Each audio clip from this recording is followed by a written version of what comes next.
Hello friends! On today's Work It Wednesday, I want to tell you about an interesting tool that I have been using. Last month, we had a monster electrical storm come through here. Lightning, thunder, it was absolutely crazy. A lot of damage all over the place, and we were without power for about 24 hours.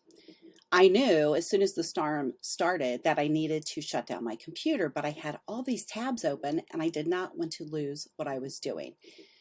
If you're like me, always have lots of tabs, drives me crazy sometimes, but I really do need all of them, right? So I've been using this program called Onetab, and I want to show you how that works. So you saw all of those tabs that I have open. When you click on the Onetab extension, it takes a second to pull all of your tabs that you have open into one spot. And of course, I tell you that it takes a second, and now it's going to take a while. It's unhappy because I'm videotaping at the same time.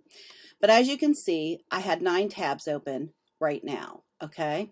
And so what you do is you clicked on the one tab, it's got all of these right here, right? So it made it all down to one tab. So now when I close my computer, it's kind of still got all my little tabs open for me. When you go to open your computer back up, all you have to do is then click on the one tab little tornado in your bar, and then I can click Restore All, and it puts all my tabs back where they were. Again, it's really convenient in something like an electric storm, or if you want to shut your computer down for the weekend and you just don't want to lose all the stuff you were working on. This is a great way to go. And here's the best part. It's totally free. You know me, I'm all about finding the free and inexpensive stuff for my fellow business women. So test it out. Let me know what you think. And if you have something better that you like, let me know. I'd love to learn about it. Thanks, and have a great Wednesday.